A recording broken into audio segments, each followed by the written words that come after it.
Ẹ káàárọ̀, ẹ káàsán, ẹ káalẹ́ ní gbogbo ìtẹ́ bá ti ń wò mí.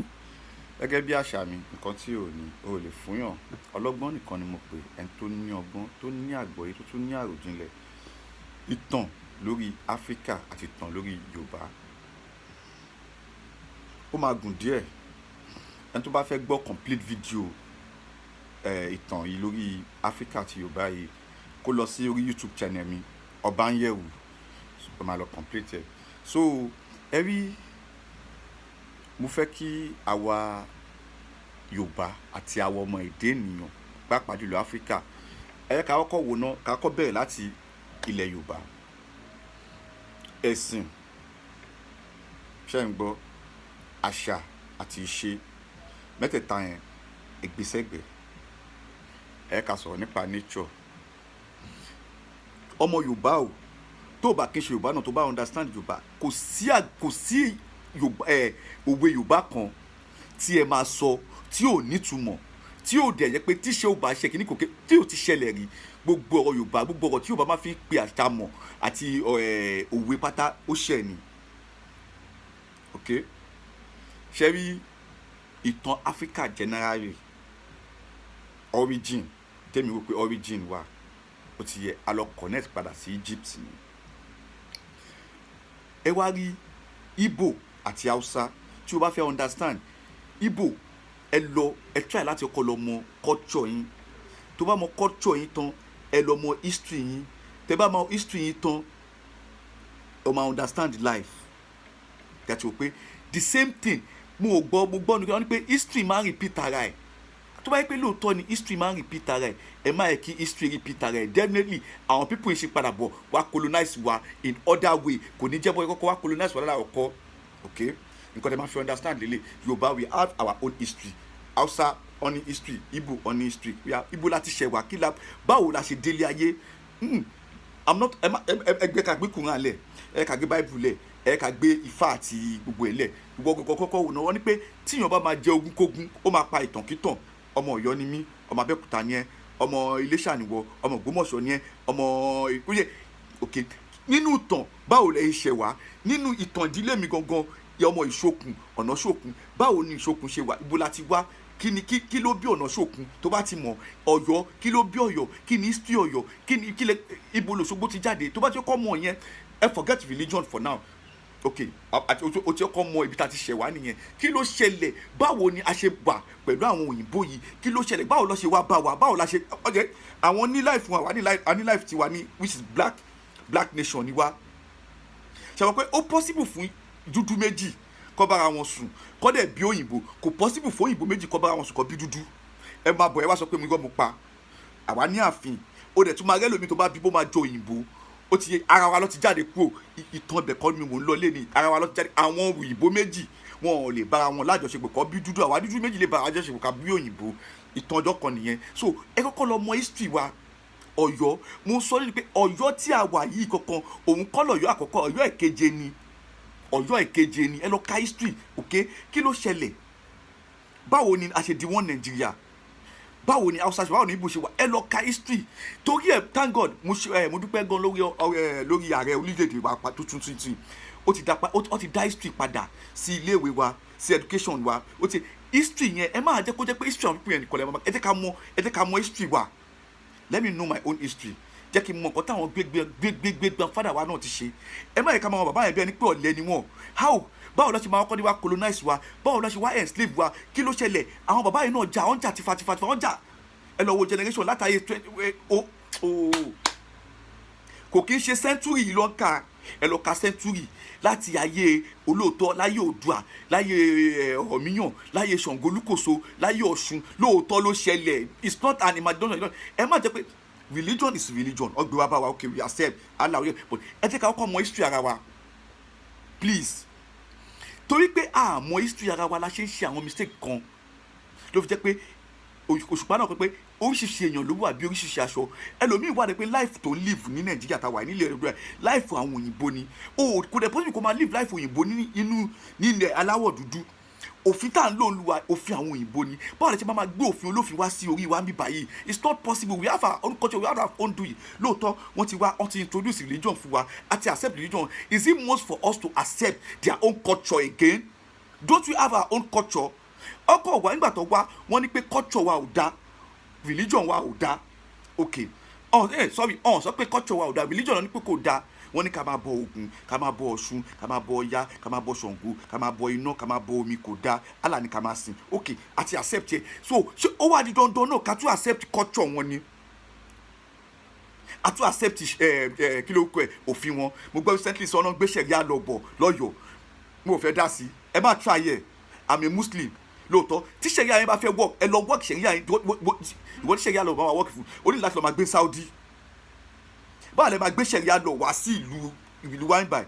Mo ò ní pé ìlú ẹ̀ náà because àríbá kan náà a ti gba ẹ̀sìn wọn, we have already emit their religion.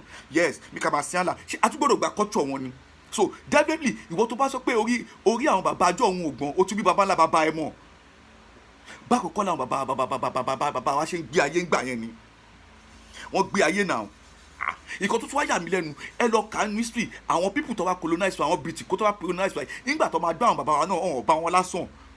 Àwọn bàbá ti ní immigration, wọ́n ti ní custom, a ní olúbodè, a ní aṣọ́bodè. Yes, a ní olúbodè, a ní aṣọ́bodè. Wọ́n gbé custom wa, wọ́n gbé àwọn bàbá wa ti ní defence of government.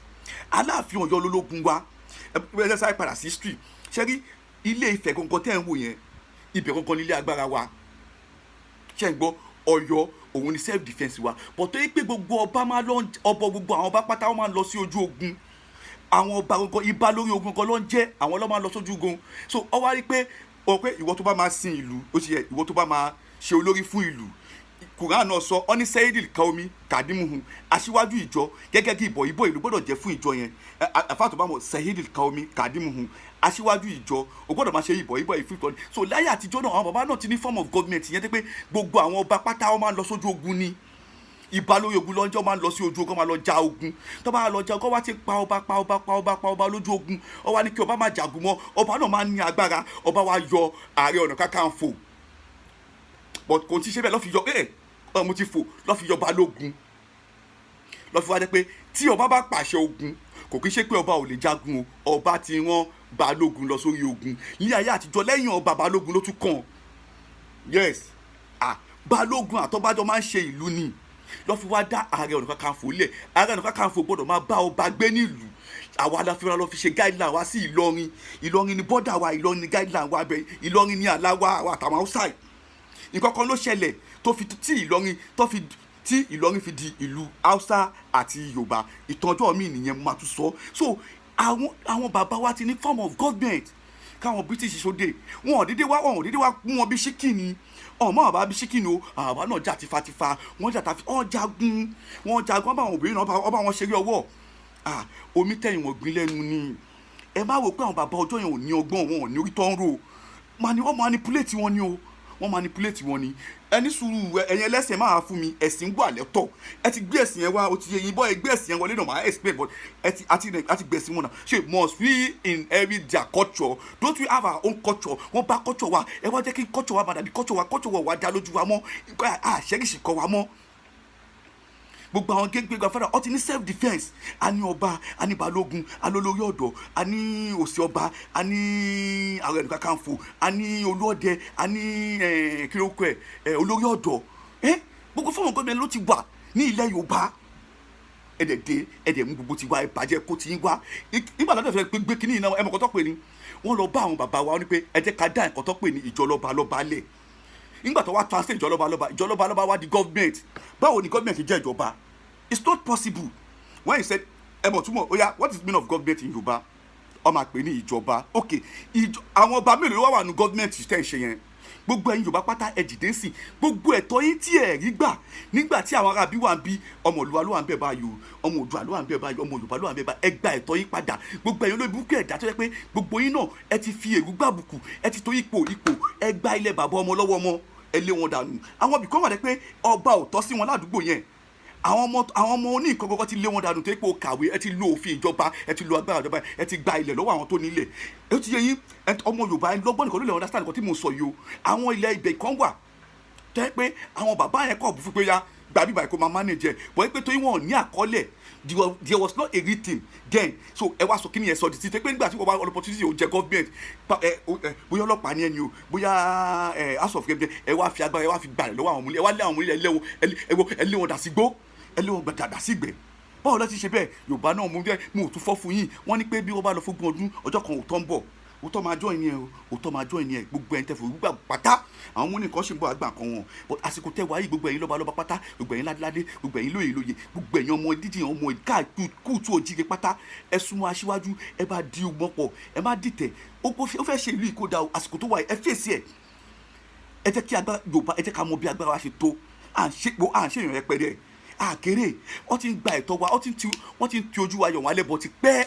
Ó ti tásìkò báyìí, kò kí ọmọ Yorùbá kọ̀kọ̀kọ̀kọ̀ ẹ má bí ẹnu àtẹ́lu ìjọba tó ń ṣe ìjọba báyìí, torí ó sì máa padà dàbọ̀. Àsìkò tó ẹ̀kọ́ bá wa dẹ̀, àwọn èèyàn ti ń kó ebi ń pa àwọn èèyàn, ibẹ̀ kọ́ mò ń lọ. Ìtàn Yorùbá àti ìtàn Áfíríkà máa sọ, ó máa gùn gan-an. Ọmọ ọlọ́gbọ́n nìkan ló understand why Yorùbá ní tí wọ́n bá máa jẹ ogún kógó máa pàtọ́kítọ̀. Báwo ló máa ṣe máa sọ ìtàn ilé mi fún mi, ilé mi tí mò ń gbé, ilé tó bí mi sí, ó dẹ̀ wá láti fi kó dẹ̀ sọ ìtàn bẹ́ẹ̀ fún mi? Ṣé kò sí àwọn àgbààgbà ilé mi tó lè sọ ìtàn ilé tèmi fún mi ni? Kò sí. Mi ò ní àgbààgbà ilé, àwọn àgbààgbà ilé tèmi gbà orí wọn ò pé, wọn ò ní ọgbọ́n, wọn ò ní làákàyè. Mo kọ̀ wó gba àwọn tó ń jẹ́ orúkọ ni. Ara wọn nìkan ìwọ tó ń jẹ́ bóyá bíi Abasido lórúkọ ẹ, sọ́nìmù ẹ Oyọ Abasido ń jẹ́ Abbas. Ìwọ tó ó yẹ ìwọ mo ń bọ̀ àwọn ẹnìkan náà tí ẹ̀ ń pe sọ́nìmù yín. Ìwọ tó ń jẹ́ Ọ̀nàṣókun, tó ń jẹ́ Ẹṣilókun, tó lọ́ ń di Ọ̀nàs, tó lọ́ ń di kíníkan kíníkan. Ìwọ tó ń jẹ́ Abíọ́dún, Oyọ Abíọ́dún kò lóko ọ̀sọ́ di Abe. Ìwọ tó ń jẹ́ Ògúnfúnmilọ́lá, bẹ́ẹ̀ Báṣọ̀run kíníkan. Wọ́n ní ọmọ tó bá sọ lẹ́nu kí ló ṣe, ó sọ àpò ìyàkọ́, ìyá ẹ̀ ṣì máa padà jẹ yín, torí pé orúkọ yín sound naughty, orúkọ yín sound rubbish, orúkọ yín sound bíbẹ́ nípa ẹ ti ṣẹbọ. Ó wá mú orúkọ yẹn ó change ẹ, ìwọ̀n yín máa parun. Ní rojú orí bàbá ńlá bàbá yín mọ̀. Yes, wọ́n bí Ọ́sùẹ́lì, Ògúngbèmí, Ṣàngólékè, Ifáyẹmí, Fágbèmí, ó wá yọ Fágbèmí kò ń bẹ́ẹ̀ torí pé o ti di Muslim àbí torí pé o ti di Christian. Lóòótọ́ o lè change ẹ̀ bọ̀, ṣáà mọ̀ pé o ò ní wọn mọ́ nílẹ̀ Yorùbá. Saudi ló máa ti padà máa ní wọn, torí ẹ̀ ní níbi kan tó máa tọ́ka sí pé ibẹ̀ nídìílé yín. Yes, I'm proud to be my son name. Ọ̀nà Ìṣókun, Ẹṣinlókun ló ti jáde tó fi di Ọ̀nà Ìṣókun. Yes, I'm proud to be. So má wò pé bóyá tẹ́ pé you are inherit an Islam and religion, ó wá mú orúkọ yín ó lè àwọn lè fuck. So definitely ẹni tó sọ ẹ lórúkọ yẹn, àwọn onímọ̀ tó ń sọ pé nígbà tí wọ́n sọ orúkọ yẹn ọ̀hún tí gbé ẹ̀sìn wa tí ọlọ́gbọ́n o, olóye o, ìwọ tó ń jẹ́ Ògúnlékè, nígbà tó wá yá o wá change ẹ̀ tó ipò ti di àfa ò ti di imam, báwo lẹ máa sound? tó bá bí ẹ pé kí ló dé pé àwọn bàbá ẹ ṣé wọn ọ̀gbọ́n ni, wà wá sọ pé àwọn bàbá yẹn nígbà tí ẹ̀sìn ò tí ì dé ló fi ń jẹ́ orúkọ máa mú ní orúkọ òṣì yẹn. ìsìn ẹ̀sìn ti dé, lóòótọ́ ẹ̀sìn ti dé, change ẹ̀ má jẹ́ Ògúnlékè ló mọ́tò ṣùgbọ́n kọ̀ mọ́ pé níjọ́ tí wọ́n bá ń sọ ìtàn ò sí pé báyìí Ògúnlékè yín máa parun, àwọn ọmọ ẹ̀ ò ní jẹ́ Ògúnlékè, kò sẹ́ni máa jẹ́ bẹ́ẹ̀. but báwo fuck ọlọ́gbọ́n o, olóyè ẹ̀ máa tẹ̀lé mi ká lọ.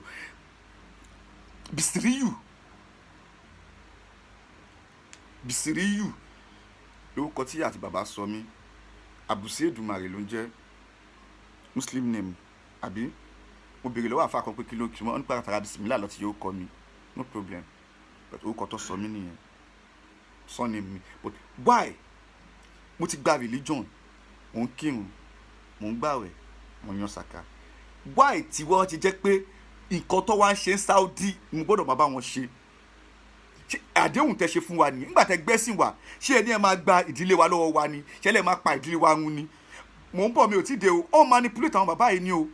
nǹkan tọ́jọ́ sọ pé ẹ wá ẹ̀yin gbogbo ẹ̀yin lọ́ba ẹ jẹ́ ká dá ìjọba lẹ̀. nígbà tó wá lọ translate ẹ ó wá di government. tẹ́ bá wá ń ṣe government yẹn náà ẹ wá kárí àwọn ọba wa lọ́n kí ló tẹ́ ṣe bẹ́ẹ̀. ìtàn Yorùbá, ìtàn Áfíríkà ó máa gùn gan. mò ń bọ̀, mi ò tí ì dé.